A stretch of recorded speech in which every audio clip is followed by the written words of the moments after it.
Hello and welcome to Spirit Pig. This is the show that explores how to live a fulfilled life. I'm Duncan CJ and today I'm speaking with Bruce Muzik.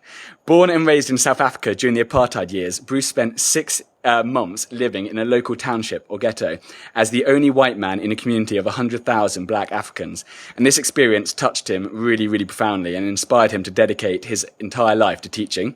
He is a best-selling author, a seminar leader and coach with more than 20 years experience and has built up a reputation as the guy marriage therapists refer their toughest clients to, and is sometimes even referred to as the couple's whisperer. Bruce is convinced, I know, some title. And Bruce is convinced that even the toughest relationship problems can be fixed with the right help. And his TEDx talk has had more than 1.5 million views, and his work has been featured on the BBC, the Financial Times, just to name a few. Bruce, thank you so much for being here. I didn't mention the intro, but this is part 2, isn't it? We tried last night. This is part 2. We tried yesterday, we had a power failure and we abandoned. It was my fault, but I'm back. No, but as in, I was saying it could have been either of us. I think it was like, you were saying you're in the Dominican Republic at the moment, and your power, your internet can be dodgy. I'm in Sri Lanka, which they love power cuts. So between one of us, something will go wrong. So we'll maybe try again a third time tomorrow. Holding thumbs. 20 minutes, can't do it. We can do this. Would you say that most of us are hiding secrets to some degree, or presenting a version of ourselves to the world that isn't really, authentically who we are? Yes. And I don't think it's necessarily a bad thing. I just think it's the way that it is. It's the way that our survival mechanism has, evolution has designed us to survive. And let me tell you a little bit of kind of backstory about why this is, because when I'm saying everybody's a liar, I don't mean it with any malice in my tone of voice at all, because I'll be the first to raise my hand.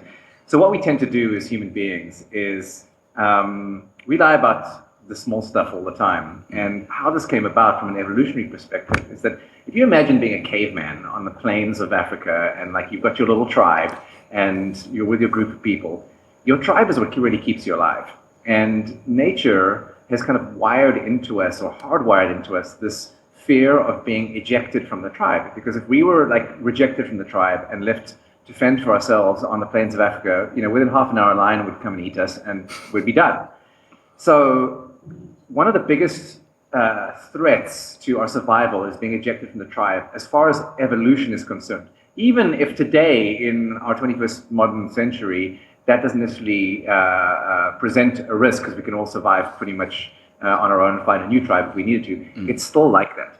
So in order to prevent ourselves being rejected from the tribe, what we do is we present a mask, our ego, if you like, to the world. And you can think like we have this mask, and sometimes we wear it really tight, and then sometimes we take it off and we allow our authentic self to shine through.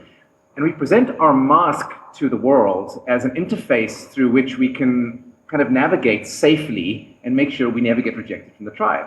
So when somebody says, "Hey, how you doing, Duncan?" your probably initial response is, "I'm doing great, I'm awesome." You're probably not going to say, "Yeah, I'm really sad." Or I don't know how I'm going to pay the bills at the end of the month, and I'm really anxious about that. We don't do that, right?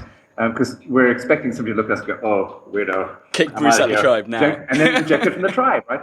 So we lie all the time. And what was that stat from my TED talk from the Massachusetts professor? Oh, it was, Robert Feltman, professor of psychology at the University of Massachusetts, has he said that, when two people meet for the first time, within the first 10 minutes, they each on average lie 3 times or something like that. So that's what, my maths. So within an hour, that's 18 times an hour. Exactly. When we first meet each other, we're presenting some kind of falseness. And that's all good and well, except that when we're not able to express ourselves authentically in the world, it numbs us. It kills our sense of aliveness. It's like, I'm going to use the hosepipe metaphor from my TED talk.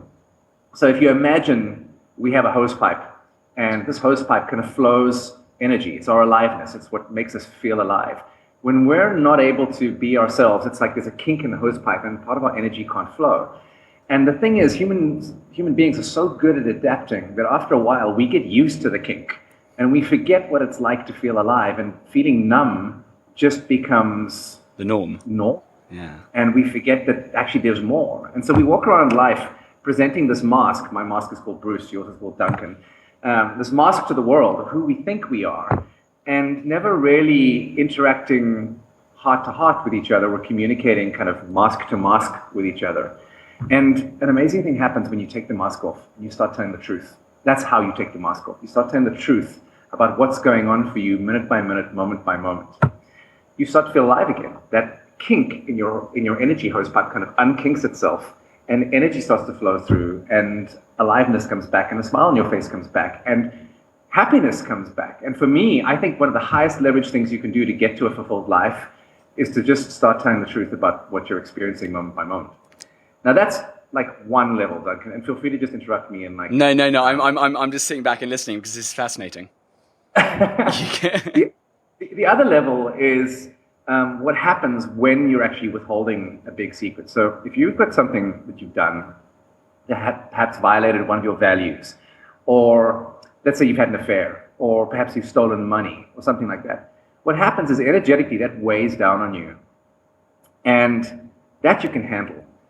But the secondary impact is that the person with whom you violated that trust, or with whom you're keeping that secret from, you can no longer be intimate with them anymore. And that's fine when it's somebody you don't care about. Well, I'll go find another friend. Sure. But when you're married to that person, or it's a child of yours, or it's family, you can't just push those relationships to the side.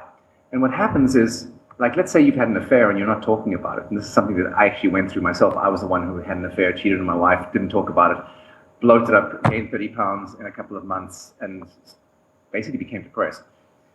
If you're withholding something fundamental from somebody you love, there's a massive loss of connection. And that loss of connection will usually result in feeling like you're depressed, you feel numb, your body perhaps it gets ill, you gain weight, like your energy drops and you need to sleep a lot.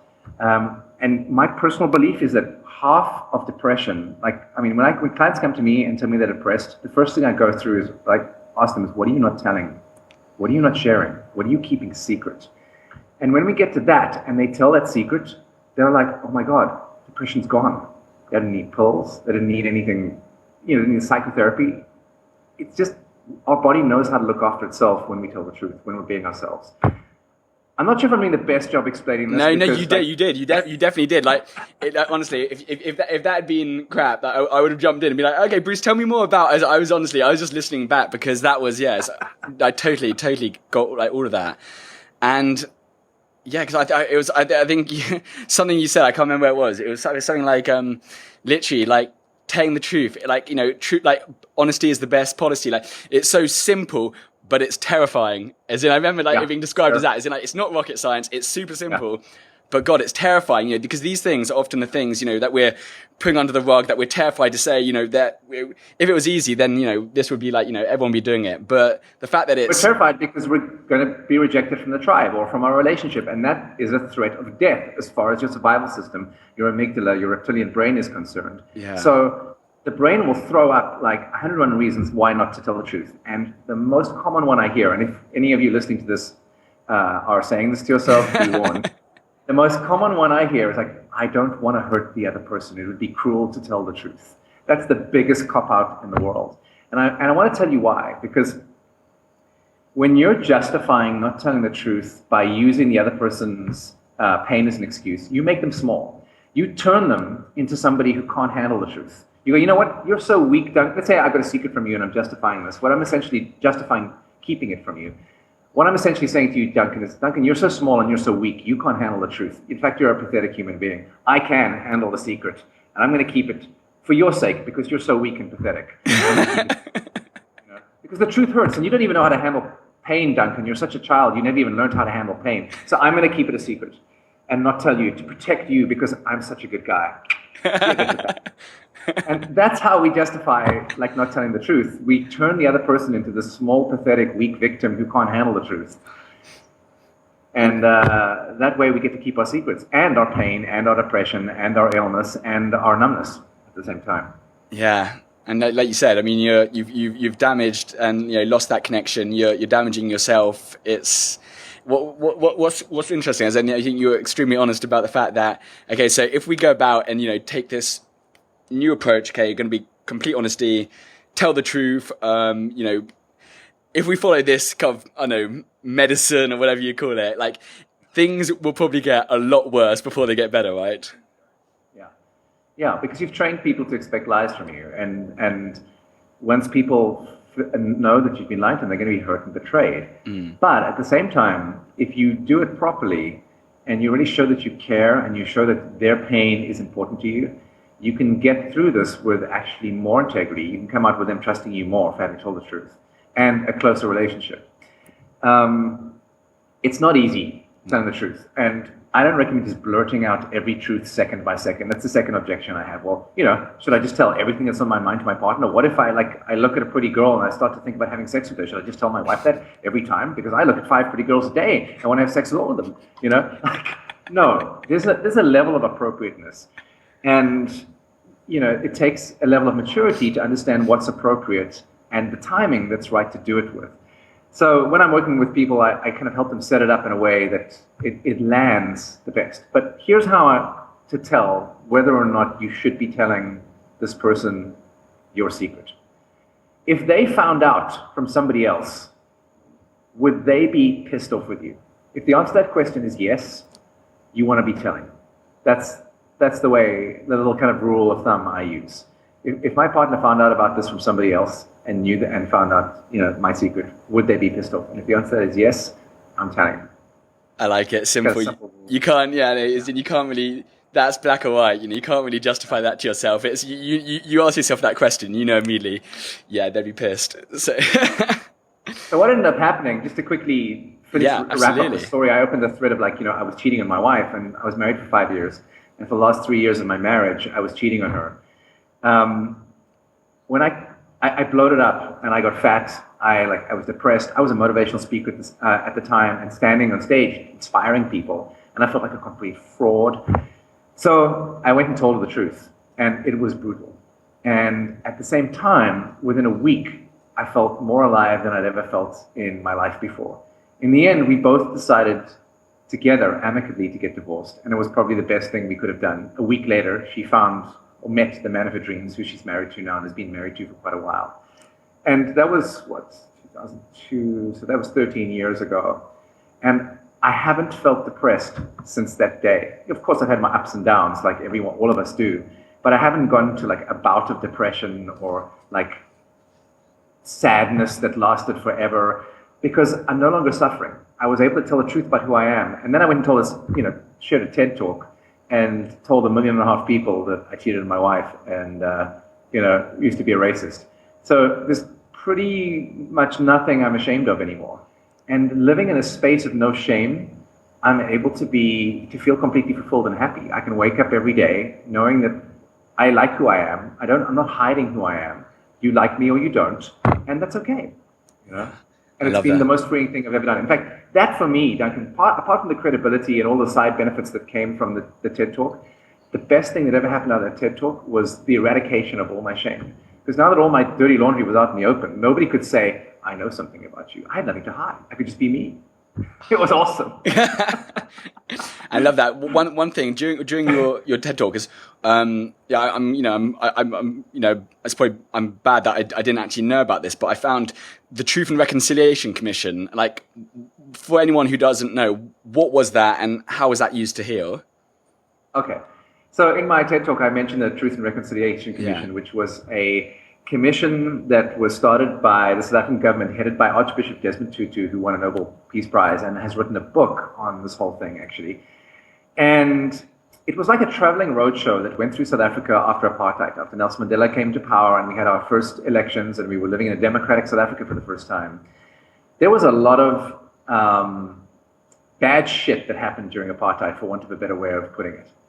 And, the armed forces killed people. And Mandela was smart enough to know that if we didn't forgive each other, that nothing would change. We might have democracy on paper, but there would still be a lot of hatred and resentment between whites and blacks in South Africa. So what they did is, and my statistics may not be accurate here because it's been a long time since I read exactly the numbers, but I think they gave everybody a 6-month amnesty period. And in that 6 months, if you'd committed a crime that was for political gain, no matter what it was, whether it was murder, theft, extortion, if it was for the benefit of the country, as far as you were concerned, you could come forth, admit your crime, and you would be pardoned. But you would be pardoned on condition that you made amends for whatever it is you had done, whatever it is you had done. So if you had murdered somebody, you would perhaps have to stand in the Truth and Reconciliation Commission and stand trial, and you'd go and you would apologize to the parents of the person you murdered, or to the wife of the person that you murdered. And the idea was that you would get to free your conscience, make amends, and heal the impact that you had had in the community by your actions. And it was controversial. It was like watching the best soap opera you've ever seen in your life. It was moving, touching, and I believe it played a massive role in healing South Africa after our elections in 1994. Yeah. And that was a pretty smart thing to do, and ballsy. Yeah, absolutely. And what is that sort of idea, like, is kind of, this obviously some clear parallels on terms of like how we can all hold these personal truth and reconciliation commissions in our own lives, isn't it? Like what you're saying about your wife, we can actually take those lessons and then all kind of apply them. Exactly. And that's actually, thank you for reminding me and keeping me back on track. That was the whole reason I kind of mentioned that in my TED talk, is that that's what we want to be doing in our whole life, in our own lives, having truth and reconciliation commissions, going to the people that we've hurt, the people that we've wronged, the people that we've lost connection with, that we want to have connection with, and healing. Yeah. And when you can do that, you have extraordinary relationships. And I believe that our ability to have extraordinary relationships is directly tied into our fulfillment in life. Have you seen, Duncan, oh man, I forget the guy's name. There's a TED talk that's been doing the rounds recently about drug addiction. Johan, is it? No. They talk, yes, Johan Hari. Yeah. He's actually coming on the show in about a month's time. Oh my God! Please send me an email and remind me, because I want to watch that one. Yeah. So in his TED talk, if you type into Google like addiction, Johan Hari, I think it's Hari. He talks about how everything we know about addiction is wrong, and that the fundamental cause of addiction, or the root cause of addiction, is the loss of connection, and that in the absence of something to connect to, we will turn to drugs. Now, my whole world is about connection, because I work with couples and help them save their marriages. That's my job. It's what I do for a living. And what I'm doing is helping people connect. And what I found is that people in isolation get depressed. And just like the rats in the experiments where they were put in a cage alone and they were given the choice between water and heroin-laced water, would go to heroin all the way to connect to the heroin and kill themselves. And then the rats who were kind of given Rat Park, they were given this rat theme park, they were given the same 2 bottles of water, and none of them killed themselves. They all went for the water without the heroin after a while. Same way human beings, when we're in isolation, we'll connect with whatever we can, and we destroy our lives. And when in the absence of something to connect to, we end up being depressed. And I think connection comes really easily when you're authentic and you're able to tell the truth. Yeah. When you can tell the truth about who you are, people want to be with you because they feel like they can trust you. They feel like what they see is what they get. And people inherently respect that and feel comfortable and safe around people who speak their truth unashamedly. And I believe it really helps with connection. I've noticed that in my life especially. It's like, as I've started speaking the truth, I've attracted more high-quality people around me. I have an environment and a community around me that I feel very connected to, which leaves me feeling fulfilled, which is why I live here in this little town in the Dominican Republic. Apart from the fact that it's beautiful and on the ocean, I can kite surf every day. There's a community that I feel really connected to, and I don't want to leave because of the community. And I think that's a key component to living a fulfilled life, is being connected to a community. And you can't do that when you're keeping secrets and you're withholding who you are. I love that. It's an awesome point. I'm glad you mentioned the relationships, because that makes a good little segue, because that's definitely something I want to talk to you about. Like, I mean, I know there's different descriptions, 5 types, 7, 9, but relationships, like, you kind of like got boiled it down to sort of like 3 main sort of stages that relationships naturally go through. And often when we're in a stage which maybe feels, uncomfortable at the time, often we're thinking, like, do a lot of people jump to the conclusion that, okay, this relationship isn't meant to be? But once you understand these stages, it's basically, first of all, could you please explain these 3 stages that relationships naturally go through? Okay, perfect. So relationships tend to go through 3 basic primary stages. And these 3 stages happen in all areas of life. With our own personal development, you can see them in many, many different areas. And the stages are the romance stage, the power struggle stage, and mature love. The romance stage, this is the one we all love. This is the one Hollywood has kind of put on a pedestal and said, this is what true love looks like. This is when you meet your soulmate and you gaze into their eyes and all you see is hearts. And it's the most immature form of love. And you're literally high on drugs. You've got oxytocin, vasopressin, phenethylamine, all these chemicals in your brain that make you see the other person through rose-tinted glasses. So you only see their good, and you only show them the good side of you. And it's nature's way of having you come together and kind of connect. But it's a very, in one sense, unhealthily dependent way of being, because you can't feel good without the other person. You're like, I need you to feel good. You're my drug. And the mistake a lot of us make when we're looking for love is we look for somebody where we feel that inherent pull, that drug addiction, and then we wonder why it goes wrong. Just like an addict, when the drug gets taken away, they go into withdrawals. Well, that's stage 2, the power struggle. So anywhere between 2 months and 2 years into your relationship, once one or both of you perceive some form of permanence to the relationship, like you get engaged, or you move in together, or you get married, like it becomes permanent, you enter into the dreaded power struggle. And the power struggle, if this is the romance stage, then this is the power struggle. It's designed to have you separate and become 2 independent people, separate, able to be autonomous and independent. And the test of this power struggle is, can we stay connected? Can we not move so far apart that we actually move out of the screen and we no longer have a relationship? Because then you've lost the relationship. Can we keep our healthy distance so that we're still connected inside this relationship and not having to be totally dependent on each other? And that is the power struggle stage. This is where you start fighting. This is where affairs happen. This is where most marriages end in divorce. I would say 95% of relationships end because of the power struggle. Really? People don't have the tools and the skills. I said the stills and the stool to get through the power struggle stage. And so that's the work that I do. I help couples move from the power struggle stage into the third stage, which is mature love. And if you're lucky enough to make it to the power struggle stage without breaking up, you enter into mature love. And if this was the romance stage and this was the power struggle stage, then mature love is like this.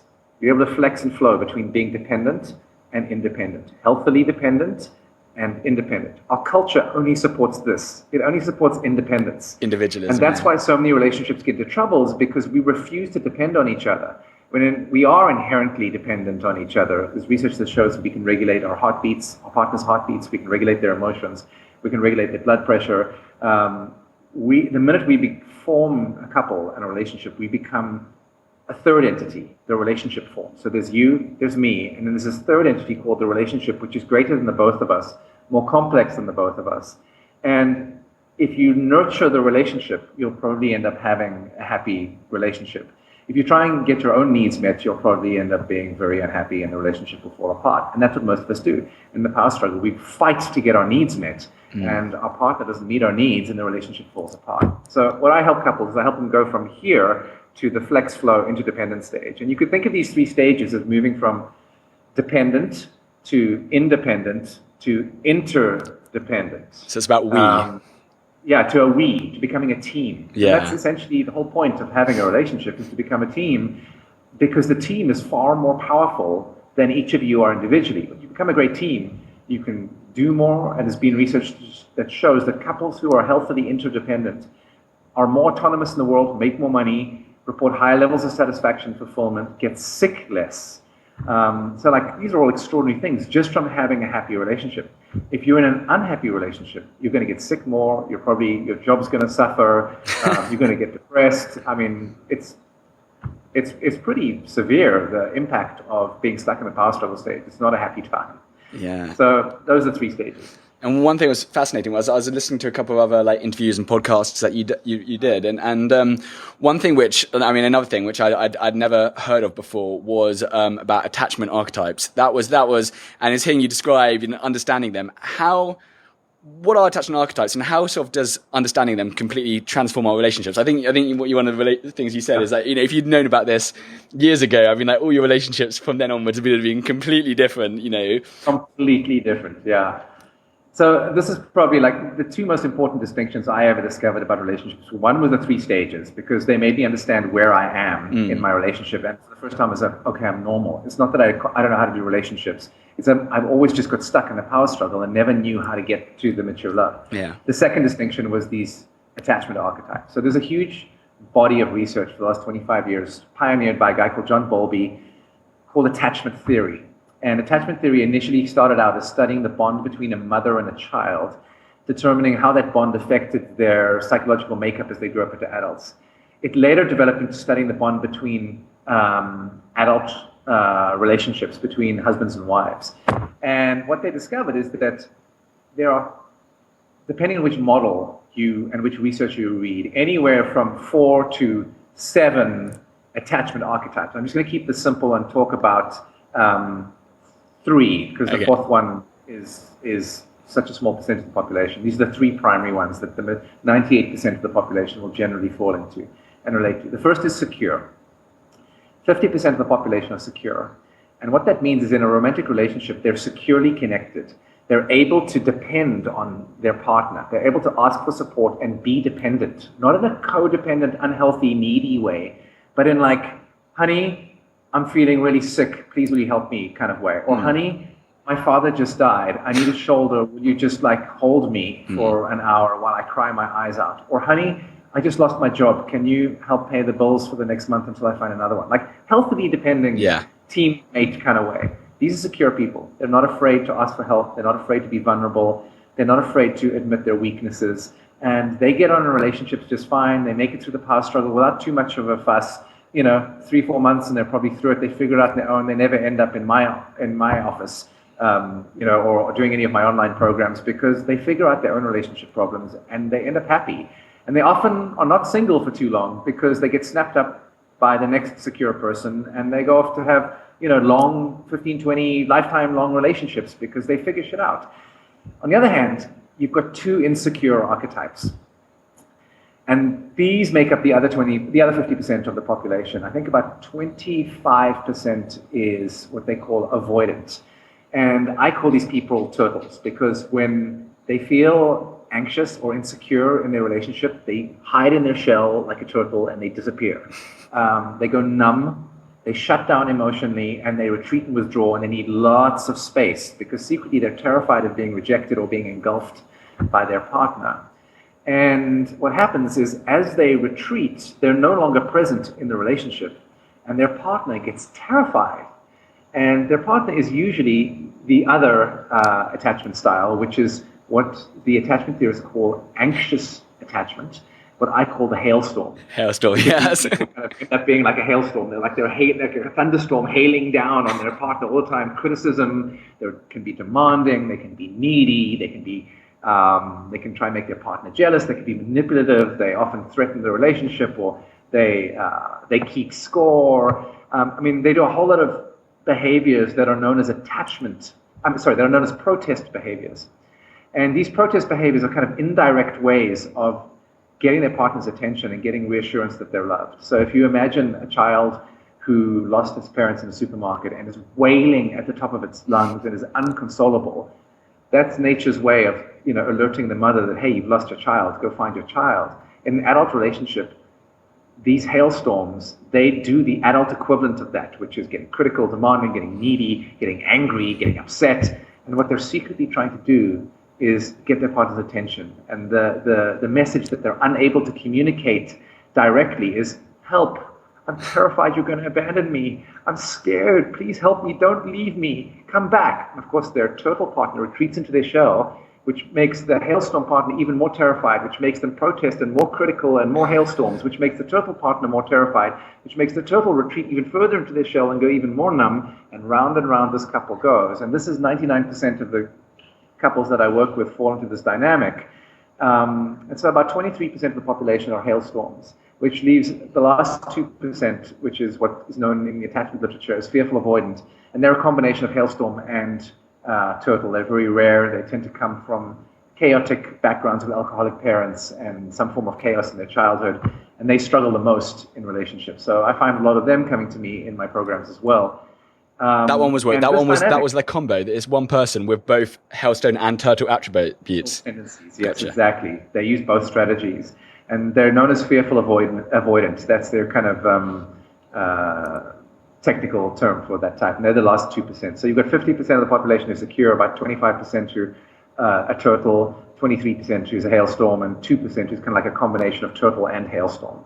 And if you want to learn more about these, there's some free videos at loveatfirstfight.com. My website, and you can just go watch the videos. I go into more detail about it. There's a little test there where you can find out, are you a hailstorm or a turtle? It's so interesting because you're hearing that, and you suddenly when you're hearing that, I was suddenly like, shit, am I a bit of that one? Actually, wait, that sounds a bit familiar. And Which one do you relate to the most, Duncan? I'm a hailstorm. You're a hailstorm. It was weird because when I was hearing you, I feel like I've got little bits. I wouldn't say I was an out and out hailstone. I wouldn't say I was an out and out turtle, but I can hear tiny little bit attributes, but then I also feel like I'm generally quite secure, but then little generally secure, but then I'd say like bursts of hailstone or turtle. I can kind of resonate in individual situations. Maybe we're in different dynamics, like times when I might. Interesting thing about it, just to put it in context for you, Duncan. These traits won't show up when you're single. Okay. And they won't show up when you feel safe and secure in your relationship. Oh shit. They only show up when you feel threatened with the security of your relationship with your partner. So if you start to feel afraid that your partner's going to abandon you and you're a hailstorm, that's when it's going to show up and you're going to go batshit crazy. If you're a turtle and you start to feel like you're being criticized by the one person you count on to have your back, your partner, the one person you never want to leave you, your partner, you're going to retreat into your shell and disappear and you'll be gone. Bye-bye. You maybe need 2 or 3 days to come back, before you'll be able to be present. So that's this thing. Like you might look at your life and go, well, generally I'm totally secure. The way you tell is you look at like what happens when my relationships aren't working. Yeah, maybe a bit of turtle actually. Then you're a bit of a turtle. Okay. Maybe as in because generally completely present, but then I guess it's almost maybe like actually no, that does sound about right because it's normally good, and then maybe the wall comes up a bit, and then suddenly like oh shit, like. I'm not coming back for 2 or 3 days, and then it's like slowly. As in, the wall goes up, so no one can hurt you, but then at the same time, you're making yourself more numb, and then nothing can. You lose that sort of connection. So you're not getting hurt, but you're not also feeling. Yeah, shit. I think I'm a turtle, aren't I? That's part of your culture. Part of the English masculine culture, the English male culture, is archetypically turtle. If you want to look at the poster boy for the turtle archetype, it's James Bond. It's the English hero, James Bond. He never can hold down a relationship. He shuts down his feelings. He compartmentalizes all his pain, and he is the hero. Yeah. So in one sense, the turtle has become the icon of the successful man in our culture, which is what has screwed up so many relationships, is men don't want to be vulnerable because they don't want to be seen as weak.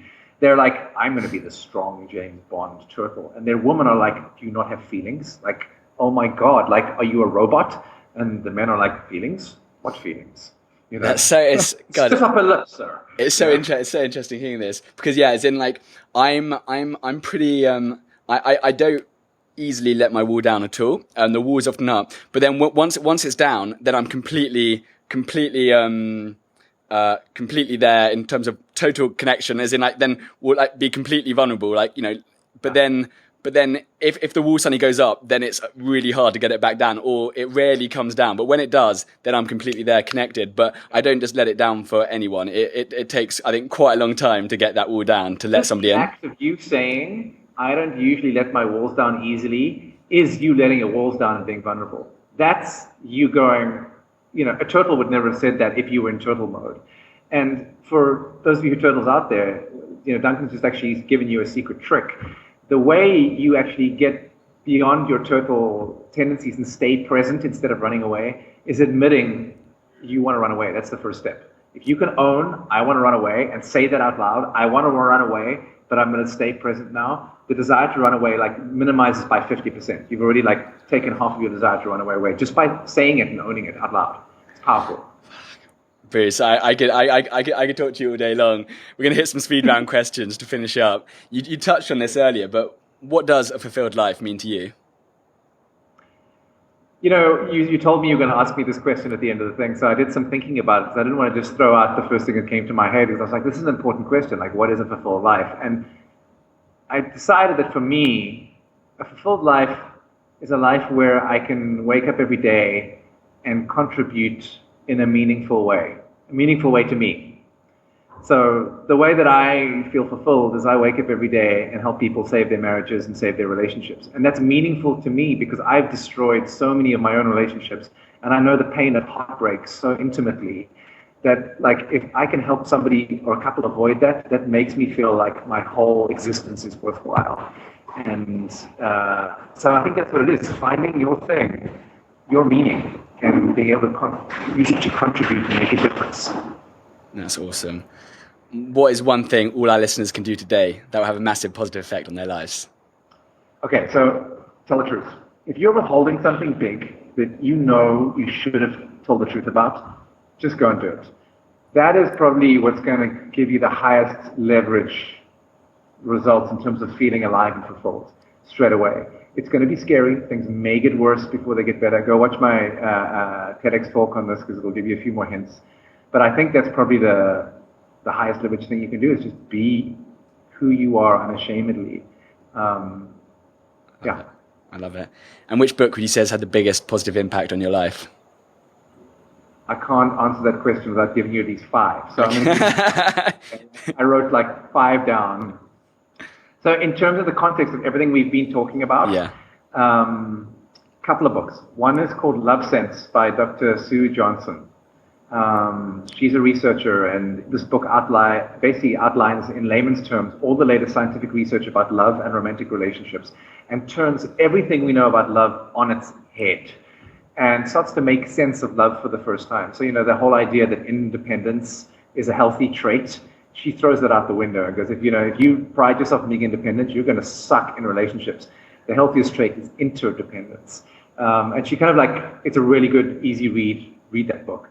Another one is a book called Attached, which explains attachment theory in layman's terms, talks about hailstorms and turtles. Another one that made a big impact on my life, if you're in a romantic relationship and you want to understand how to keep sexual passion alive, is a book of Blue Truth by David Deida, D-E-I-D-A. Have you read any of David Deida's stuff? I haven't, no. Oh, you're going to love this. Okay, then another book by David Deida that is just an absolute must-read for anybody wanting to become powerful as a man in relationship is The Way of the Superior Man by David Deida. So his 2 books are Blue Truth and The Way of the Superior Man. Those are 2 of my favorite books he's written. David, D-E-I-D-A. And then my final book, for those of you who philosophy geeks, I am cheating, but I just couldn't do it justice. These are such good books. I feel like I would be not serving anybody by not saying them. Is A Brief History of Everything by Ken Wilber. He's an incredible philosopher, and that book, although it's a hard read, it's not an easy read, it's probably the most profound book I ever read. Great choices. I'm on this reading challenge at the moment, so I'm gonna be taking down a lot of those. So that's awesome. Last but not least, how can people stay in touch? Where can we send them? loveatfirstfight with an F.com. Go sign up for my free videos there, and you'll get on my mailing list. And I give lots of free information away about having great, happy relationships and how to get beyond your attachment style if you're a hailstorm and a turtle, and how to move into mature love. The 3rd stage. Bruce, I've absolutely loved this chat. It's been so good. I'm really glad we met. I think, let me just check. Yeah, we're still recording. Perfect. We actually did it. We made it over the finish line. I really appreciate it. And I appreciate you giving up your time. And it's been absolutely fascinating. So thank you so much. Well, before we go, firstly, it's my pleasure. And secondly, I appreciate you for taking the trouble to do thorough research on who I am and what I do before coming to this interview. I can tell you really care. And that for me, as somebody who does a lot of interviews, is so rare. And I have no doubt you're going to fly. And I want to watch the rest of your podcasts now because I know if you put as much love into them as you put into this one, they're all going to be awesome.